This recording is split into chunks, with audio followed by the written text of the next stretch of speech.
Y a continuación vámonos en el cuarto bloque del segundo Foro Mundial de la Salud, en esta ocasión Salud Mental, y desde Argentina nos va a acompañar María del Carmen Ruiz Díaz, bienvenida, y también va a estar más adelante Florencia Hoyo, que ya está en pantalla con nosotros, y voy a presentar en este momento a María del Carmen Ruiz Díaz. Aquí está, bienvenida, licenciada en Comunicación Social por la Universidad Nacional del Noreste, UNE, periodista, conductora y productora de eventos, la comunicación desde la emocionalidad con propósito para aportar una nueva mirada en la creatividad para la resolución de nuevos problemas, y una comunicación asertiva nos dará una salud mental en estos tiempos de la nueva normalidad digital. El título de su ponencia es ¿Cuáles son tus palabras creadoras? Y desde Argentina, bienvenida María del Carmen Ruiz Díaz. Hola, buena tarde, ¿cómo están? Buenas tardes para nosotros de aquí en Argentina, ya es 2:15 de la tarde, 14:17 minutos. Me siento muy honrada por esta invitación y poder ser parte de este foro de salud mental. Me parece un tema fundamental para este tiempo, un tema que debe ser analizado, debe ser tratado, así que un gusto poder ser parte de este foro. Voy a dar la posibilidad de compartir pantalla para compartir mi presentación. Quiero que me confirmen que lo estamos viendo. Sí, creo que sí, que estamos viéndolo. Ahí está. Perfecto. Bien, he titulado mi presentación con esta pregunta de ¿cuáles son tus palabras creadoras? Y la primera pregunta que quiero invitar a que nos hagamos es ¿qué pensás cuando te preguntan cómo creas tu realidad?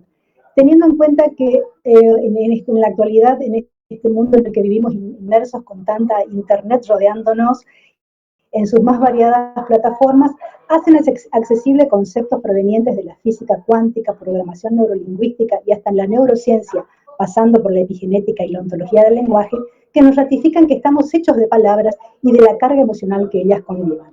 Cada una de estas disciplinas ha realizado un sinnúmero de investigaciones que validan este postulado. Pero la propuesta de Palabras Poderosas es dejar de mirar el afuera, dejar de maravillarnos con estas teorías y poner el cuerpo y empezar a vivenciar estos postulados en nuestra realidad cotidiana, en nuestro aquí y ahora. Déjenme pasar al siguiente slide.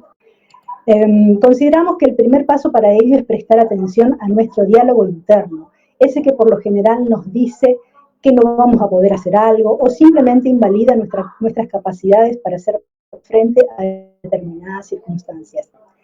Rafael Echeverría, quien es considerado padre de la ontología del lenguaje, señala que cada vez que decimos algo, no solo se manifiesta el objeto sobre el cual actuamos o aquello sobre lo que nos referimos al hablar, sino que también se manifiesta una determinada interpretación de lo que significa ser humano. Y aquí podríamos recordar aquel viejo dicho que dice: lo que Juan dice de Pedro habla más de Juan que de Pedro, ¿no? De alguna manera, haciendo un poco de referencia. Esto ya lo conté, ahí va. Este autor, Rafael Echeverría, también hace referencia a que es a través del lenguaje que conferimos sentido a nuestra existencia, y desde el lenguaje nos es posible reconocer la importancia de dominios existenciales no lingüísticos, como por ejemplo los de la emocionalidad y el cuerpo. Esto es así porque la experiencia humana se realiza desde el lenguaje, porque los seres humanos habitan en el lenguaje. Y dicho esto, según Echeverría, el lenguaje es acción y por ende el lenguaje crea realidades. Por otro lado, el investigador y docente Daniel Everett asegura que el lenguaje es la herramienta más importante con la que cuenta el ser humano. Asegura que la comunicación es necesidad de los seres humanos tanto como el aire, el agua y el alimento. Y la palabra es su fundamento esencial, a tal punto que aquello que no se puede nombrar, dice, no existe, sencillamente no existe. En esa línea, el escritor y ensayista argentino Sergio Sinay indica que el mundo humano es el mundo de palabras, que ellas nos habitan y nosotros las habitamos. No solo tenemos diálogos externos indispensables para la convivencia, sino que los diálogos internos resuenan constantemente en nuestra intimidad. Aunque no se escuchen desde afuera, se expresan con palabras, señala Sinay. Asimismo, remarca que la palabra no es únicamente lo que decimos, sino lo que escribimos, lo que pensamos, lo que nos envuelve como un aura a todo lo existente. Vamos con el siguiente. Por otra parte, para G.G. Krishnamurti, los seres humanos somos prisioneros de las palabras, ya que desde el momento en que con ellas damos entidad a las cosas y a las ideas, no podemos prescindir de esta trascendente creación humana. Solo a partir del momento en el que a través de una palabra reconocemos un sentimiento, podemos enterarnos de él, darle continuidad. El proceso de percepción de las propias emociones se cumple cuando podemos conectarnos con ellas y reconocerlas y a su vez nombrarlas. Sobre este punto en particular, Sinai considera que podría decirse que permanecemos en alfabetismo emocional ante nuestra incapacidad de identificar con palabras aquellas emociones que nos habitan. Por todo esto, se podría afirmar que a través de las palabras podemos crear más de un mundo. Y aquí me tomo la licencia de poder contar una situación que me marcó mi vida personal y profesional. Cuando iniciaba mi carrera como periodista en un medio gráfico de la ciudad de México, quien era mi jefe en ese momento me propuso hacerme cargo de la edición de 5 suplementos semanales de 8 páginas cada uno, enfocados en distintas temáticas como autos, campo, cultura, entre otros temas. Cuando me informó de mi nueva responsabilidad, no tuvo reparos siquiera en preguntarme si lo podía hacer. Tiempo después le pregunté en qué se basó tomar la decisión para darme esta responsabilidad y me contestó que consideraba que estaba en condiciones, que poseía las condiciones necesarias y el conocimiento para llevar adelante semejante desafío. Después de procesar la respuesta de quien era mi jefe en ese momento, me pregunté qué habría pasado si me hubiera preguntado si me animaba, si él se hubiera tomado el tiempo de preguntarme si me animaba a llevar a cabo este desafío.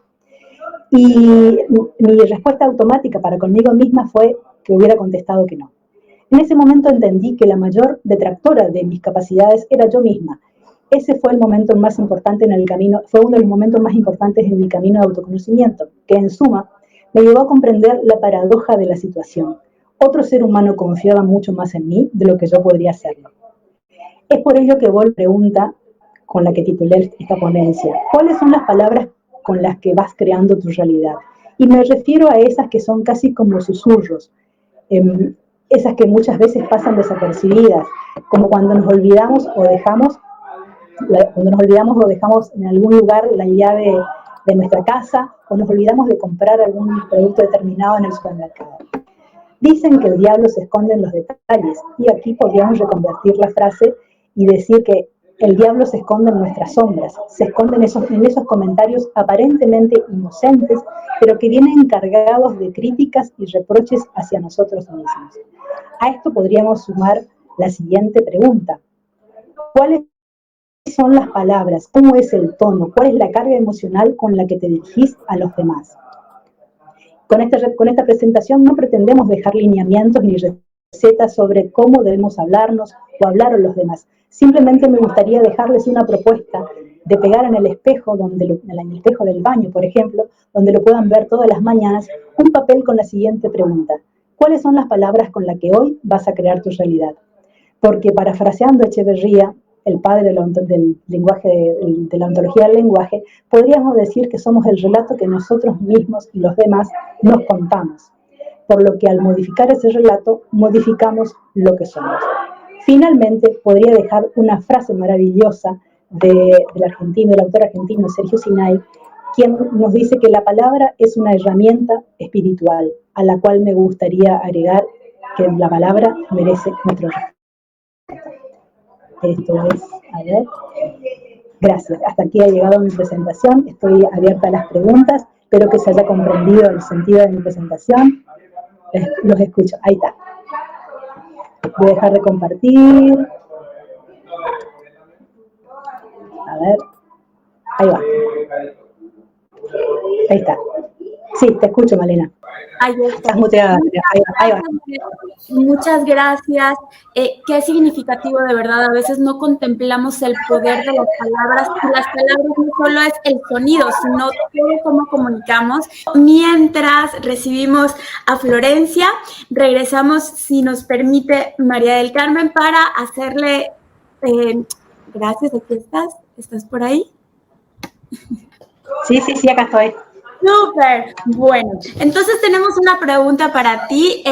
Tenemos varias, pero vamos a empezar con esta que dice, ¿qué aprendiste de la situación en la que te empujaron a hacer algo para vos impensado o imposible?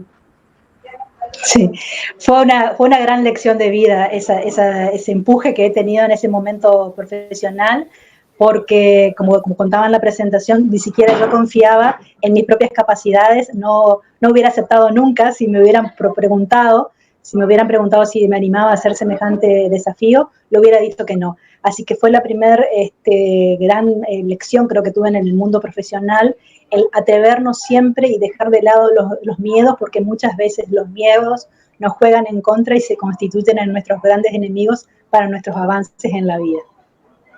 Qué importante. Muchísimas gracias por inspirarnos al hacer, a tomar acción.